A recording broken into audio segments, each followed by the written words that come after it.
viewers, you're welcome to another episode of the Now Show. And today's episode is our candid conversation. And what are we talking about today? The subject of damaged people damaging others. And joining me to talk about this, I have special people with me. First, I have with me Dr. Lolade Diya, and also my sister, my friend, Mrs. Kemi Williams. Thank you. Thank you so much for doing this with us, for having this conversation. You know, it's a very needful conversation because we know that they do say that things like domestic violence, child abuse, child molestation, even crime comes from people who have been damaged. So, do damaged people, do they really damage others? That's why we're here today. So I'll start with you, Kemi. What do you think?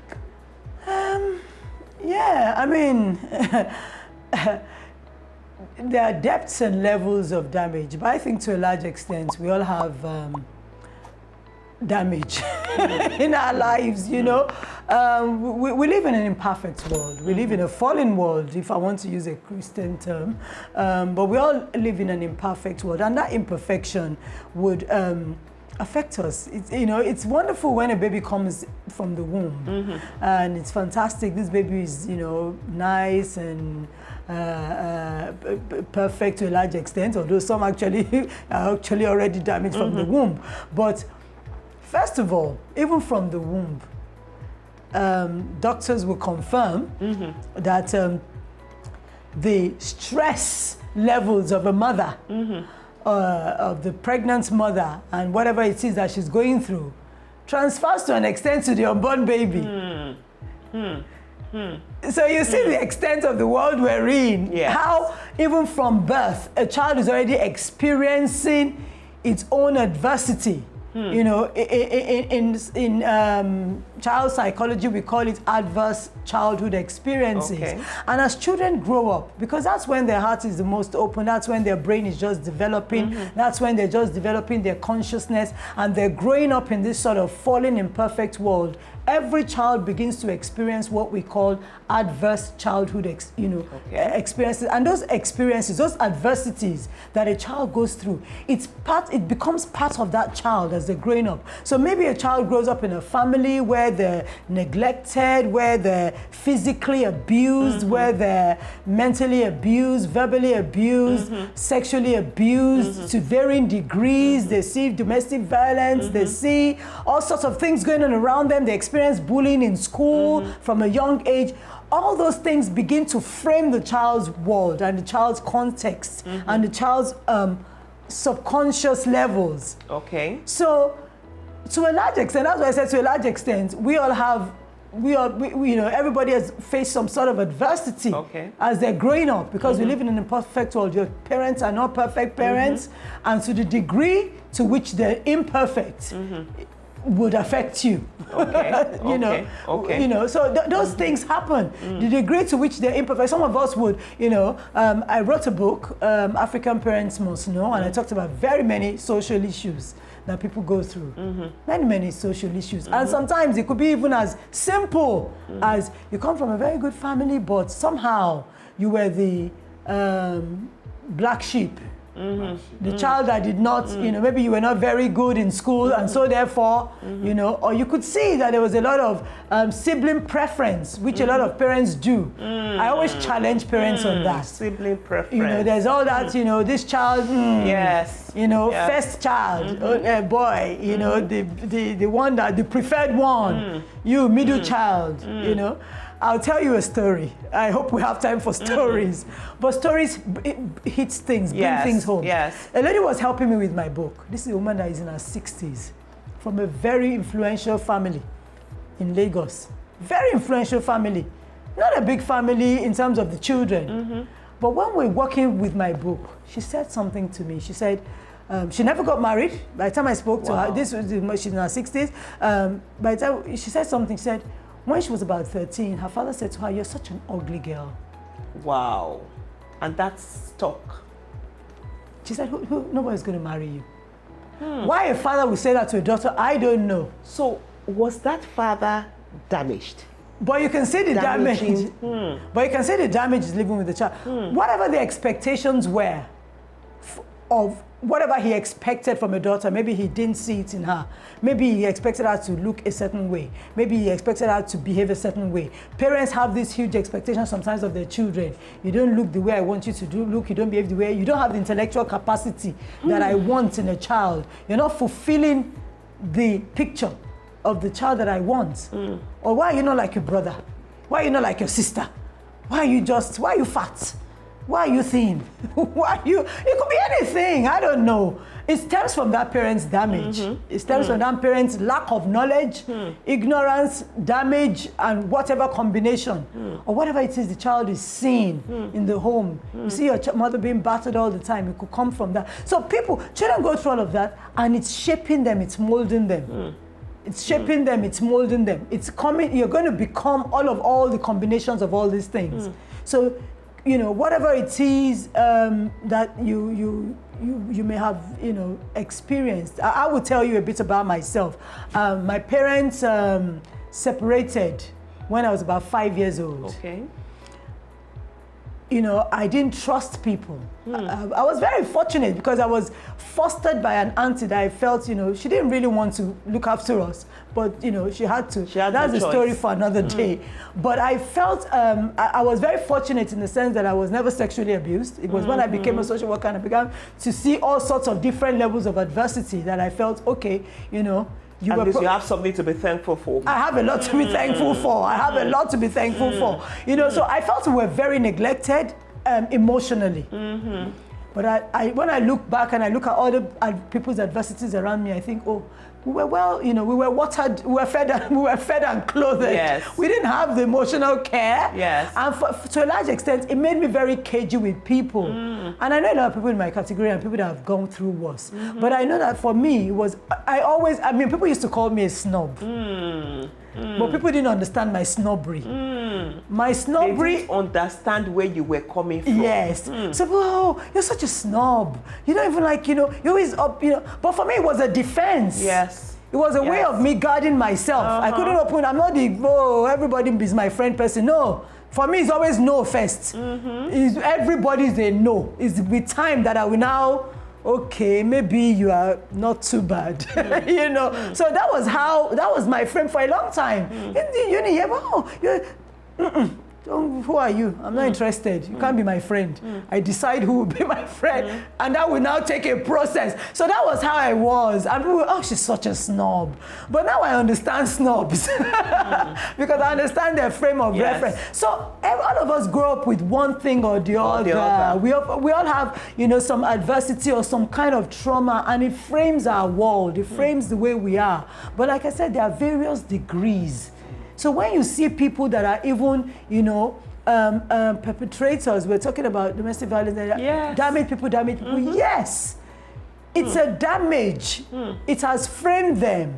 I believe strongly that it's because when they're doing, if perpetrators ever open themselves up for treatment, for wanting to actually be cured of whatever damage it is, they would come to they themselves would come to admit that they've seen they're in a position of it also stems from a form of fear, a fear that if you don't control, you will lose control. You will not be able to, have a normal relationship, and that in itself is, comes from, from damage. Okay. So, okay. I've said a lot. Okay. So, doctor, I would like to say that to a very large extent, I agree with everything you've said. So, firstly, you would agree that you're damaged to a very large extent, but you turned that right. You didn't go about damaging others. Now, good point. Am I damaged? Of course, I have my own personal experiences, but I don't go about doing or damaging others, if I can put that in quotes. So I think it has to do with, one, the degrees, the extremities of what this person, because in medicine, it's what they call crisis. Crisis for every individual is different. Because we all have our own thresholds. You may lose a sibling now, and from there you go all the way down. And I may lose a sibling and nothing happens. I may fail an exam and everything goes down. You can't compare that. There is no basis to say this is what this person is going to respond to, or this is what this person is going to respond to. But it still has to do with, I think we need a support system, the appropriate support system. I know that none is functional, and maybe one is functional, but it's not as functional as we want it to be. But I think everybody needs a functional system where we can thrive in. Because whether we like it or not, the environment, the government, the people, the school we all grew up in, the family we grew up in, will contribute one or two things to our lives. And how we adjust, or how we adapt, or how we cope. I think, yes, coping mechanism is what I want to use. How we cope while growing up with it will either make us or mar us. That narcissistic personality that you mentioned is very, very key. And there are lots of people who have that personality and they don't even know. They think it's their. Now, our culture also doesn't help. You know, as a man, I should be the head of the family. My wife cannot talk back to me. Maybe in Yoruba culture, it may not be as elaborate, but the Igbos, when your wife is talking, when your husband is talking, the wife should not talk. Male children are more important than female children, you know, but all those things over time should wear off. Now, I'm not saying, this is not me saying that we should forget our culture or forget where we're coming from or embrace the Western world. What I'm trying to say in essence is for equality that we're all striving for, because it's getting to that now. Everybody's talking about gender equality. Yeah, we should keep the things that are good in our culture. Yes. And throw away what isn't good. Is not good. Take the things that are good in foreign cultures and don't take the one that is not good. Who will say this is good and this is bad? Yes, that's true. But that's always the thing, isn't it? Yes. You know, that's always the thing. But we Because need to people say it's subjective. Yes. So, but I think generally it has to do with morality. You need to be good. You need. If I'm married to somebody who I know that is very domineering, and I'm also domineering, there's a likelihood that it will not work.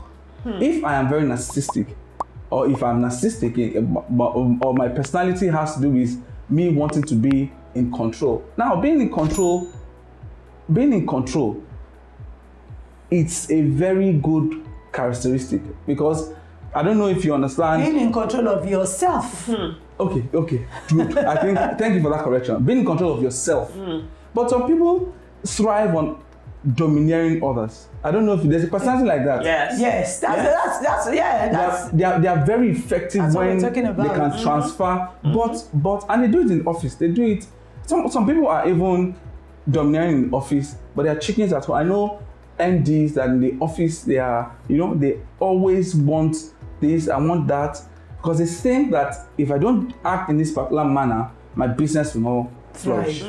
But at home, their wives say, "Oga, go and sit down there." And at home they are different individuals. But this kind of individual we are talking about when it comes to being, you used one particular statement: power, control, and dominance. Those three words in a particular statement, I think is big enough a pointer to say that this person is not doing the right thing, or this person is not on the right course. And it's always about other people. You want to dominate other people. You see, that's the beauty of because we're I know we're Christians. I'm going to try and use that. I always say to people, God didn't choose to dominate us. He could have. Yes, true. He's God. Yes. But he gave us choice. I think God is even too lenient, but at the same time, it's beautiful. So that, he gave us the power to choose. You can choose life. You can choose death. You get consequences, but the choice is yours. And that is beautiful. He could have chosen to control us.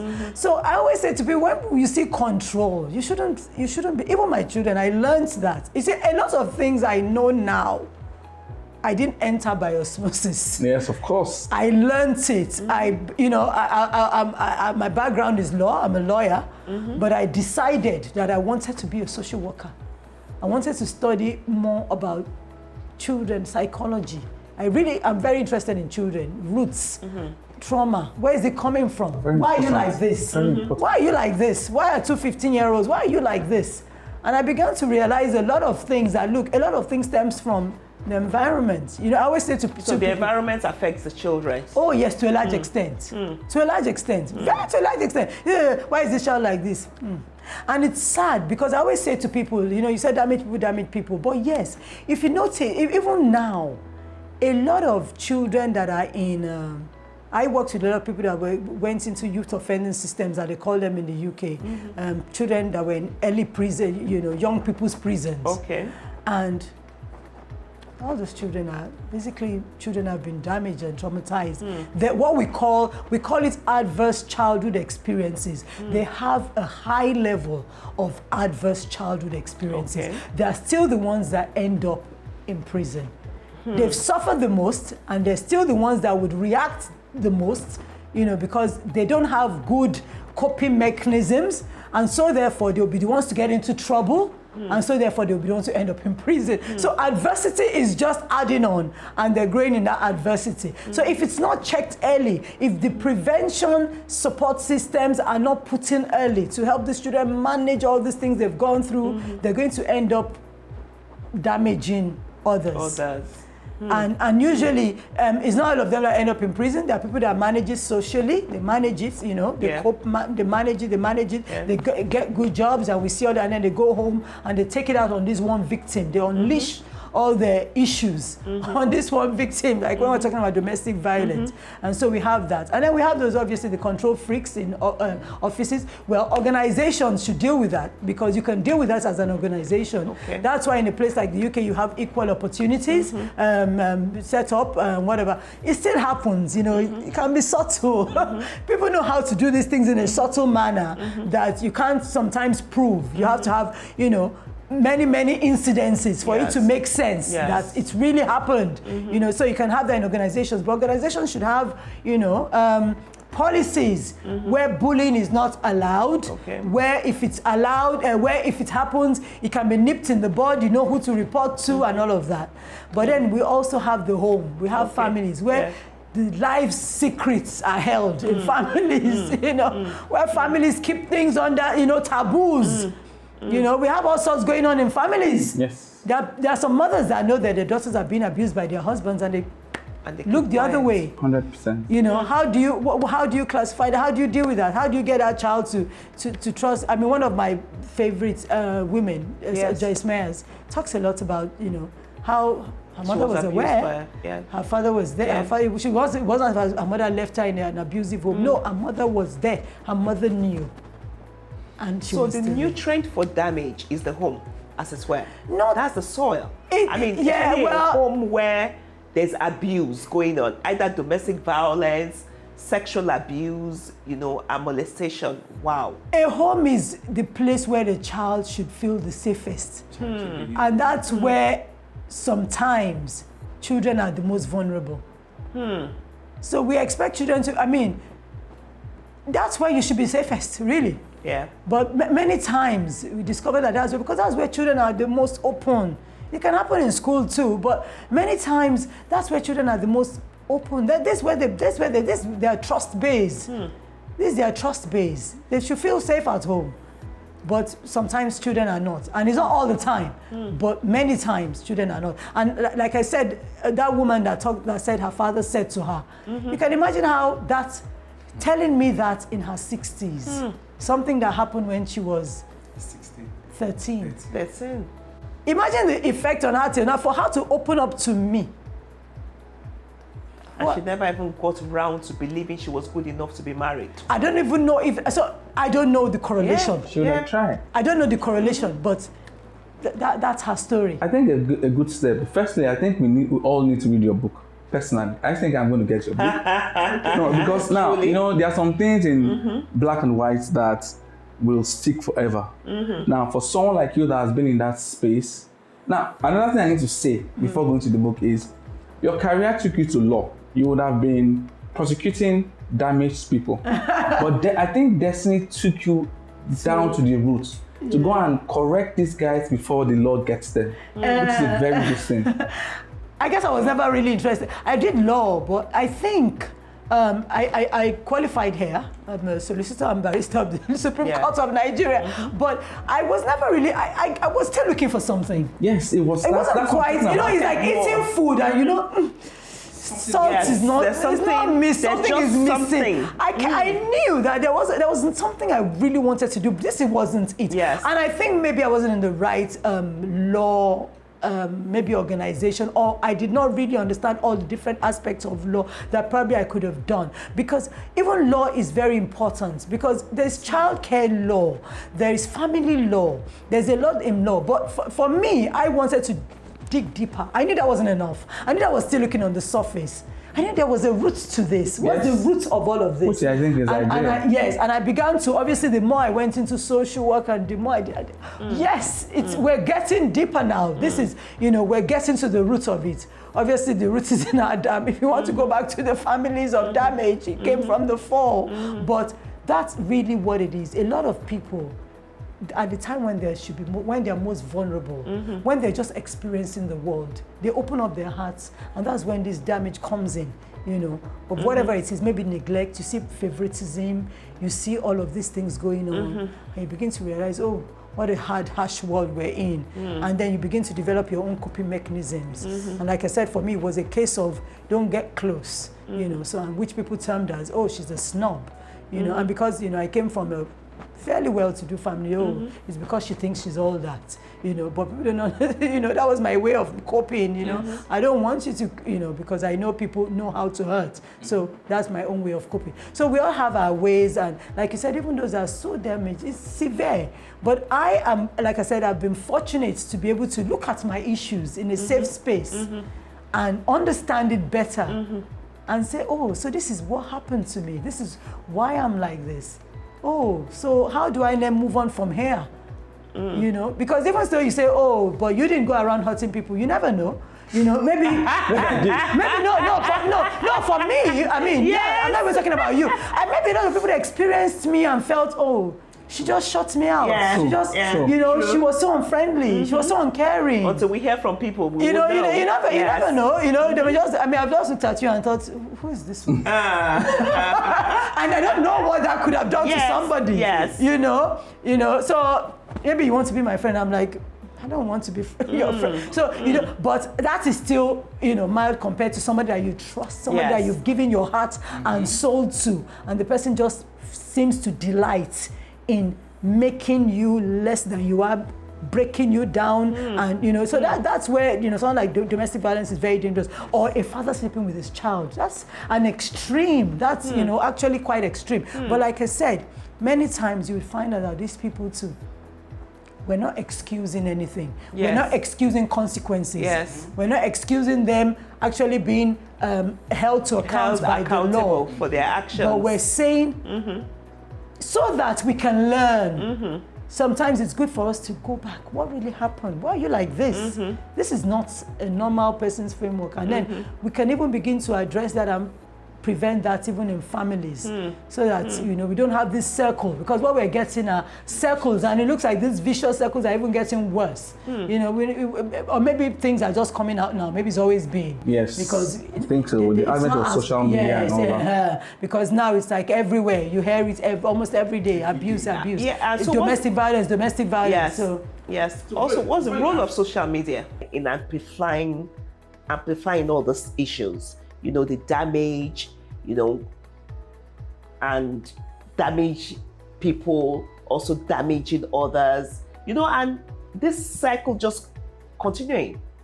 So personally, I think social media is a good tool. It's a good tool for awareness. Okay. You can be going through an issue, or you may be affected by a damaged individual, and you can just create a hashtag and talk about anything you want to talk about. It's an avenue for you to be heard by the whole community, by Twitter, by people on Twitter, people on Instagram. I think it's a means to an end. So it's an end to a means. What people need to do is, there should be a hashtag, of if you've been affected negatively by somebody, or you think you need help.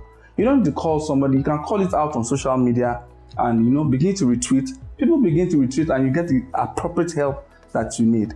Now, So that's the solution. that is one solution I think for Okay. this generation. I think it will work. Okay. That is it, because let me give somebody incidents that happen on social media. Yes. Initially, a lot of people did not talk about it, but when people kept on retweeting and retweeting, The child molestation issue. yes, a lot of people came out and they spoke their minds. Yes. Now, there's a downside to it, because you need to hear two sides of the story before you know the truth. Yes. Now, it is when you hear the complete story, you'll be able to make a decision. Now, there are people who are damaged and take their anger to social media, because I don't know if there's any like social media molestation or social media bullying, but there are people who do that. Oh yes, there is. I mean, it's and it can be very damaging. It can be repetition damaging. It can be at the end of the day, that's molestation case or issue. It's not up to the public to judge. Okay. It should go through the proper, due process of law. Yes. And my hope is that it would be properly tried, properly. And properly investigated and properly tried. And that's what we can all hope for. And we just have to have confidence in the system. But whatever we say on social media is whatever we say. We don't know. We were not there. And Chinese whispers has come into play. Yes. And people are added their own and whatever. So we don't really know the facts of the case. Everything is so hearsay now, but we don't know the fact. So that's something that will have to be dealt with by law. It has come to that stage, and I'm glad it has come to that stage. But for one popular person's case that has come to light, there are hundreds and hundreds of children that are going through this in different spaces. We can talk about it till the sun goes down. Which one do we want to start with? Is it children that are in families? Is it children that are even house helps? That are not even, even with their families. Where do we want to start from? So we have all of these social ills going on. What are in the terms solutions? of prevention, proper mechanisms, proper policies that can really work.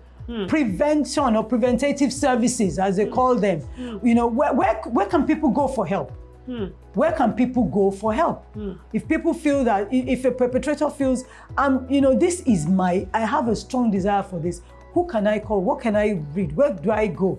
That resources needs to be in place, and it should be as the easier or the more accessible the resources are, the more accessible the support is, the more likely we're going to see these things changing. Without us having proper support in place, it's not, having the high end. I mean, we all operate within a system. So this is me, I'm an individual, I have a family, I have my community, I have the state, I have the country. All of this is part of the systems that are meant to, that affect me and that are meant to also help protect me. So all these things have to have, the community is there. We have the mosque, we have the churches, we have the, the local governments, we have the schools, we have the health, So these things are supposed to also help. And we're all part of a system. And all these systems should all be, geared towards protection of the citizens that live within them. There needs to be awareness raising. I'm so hot about that. There needs to be more. There needs to be more awareness raising. We need to be talking about this. We need to be looking at this. We need to be giving victims of opportunities to talk about this. We need to be giving perpetrators opportunities to change. Change is possible. Change is possible. Change is possible, and to dominate is not. It's not right. Controlling the person to control is yourself. We need to have slogans. We need to have hashtags. We need to have hashtags. So all that male dominance thing that is among so many tribes and groups are no, one cannot talk to me and whatever. We need to be looking at having conversations. We need to be having real conversations in our proper spaces. Where are we? Where do we go? Where do we go? A lot of people, the only places they really go to listen to anything is probably the church or the mosque. Can we talk about it there? Is it, why can't we talk about it there if we're not talking about it there? Yes. So those are things that I think we need to work on. We need to have the framework. Okay. So, Doctor, I think with everything you have said, I think that there is hope. You know, when you say these things, it means that a damaged person can be either partially undamaged or fully undamaged to a very large extent. We can all address our issues. We can all have coping mechanisms. We can all heal. Heal. Yeah, we can all heal from whatever it is that we've been damaged from. Yeah. With the right resources and right things put in place. Exactly, because a lot of people have, suffered, and like I always say, my role model in this area, one of my role models in this area is someone like Joyce Meyers. Yeah. And, we see where she's come up in leaps and bounds. She's, and people can, she went through therapy. It wasn't just, so we know that, God works on us. We know God gives people the skills to work with us. That's the beauty of, I don't believe, some people, no, all you have to do is pray. No, God gave therapists the skills to help you deal with certain issues. So I don't believe that, oh no, that's not an essential part of the whole thing. It's all part of it. We're spirit, soul, and body. And all those areas sometimes needs to be addressed. So we need to address that. Some people, the reason why they some people overeat, it comes up in many ways. It comes up we'll talk about that another time. Talking about it another time. It's you pick up a subject and you see that you run out of time so easily, and there's still so much more to talk about. But the important thing is that we're having these conversations. These conversations are needful, and definitely people out there will pick something from this conversation that we've had today. And I just need a one-liner take out from both of you. You said something, said change is possible. Change is possible. I like that. Yes. So okay, and from you, Doctor? Undamaging the damage. Undamaging the damage. You can undamage the damage. Wow, awesome. It's been an amazing time having this conversation with Kemi Williams and Lolade Diya, Dr. Lolade Diya. And I'm sure that with the few words that they've spoken, somebody out there has been inspired. Like she said, change is possible. And like he said, we can undamage the damage. So until we come your way again on the N.O.W. show, keep winning, keep overcoming. Thank you very much.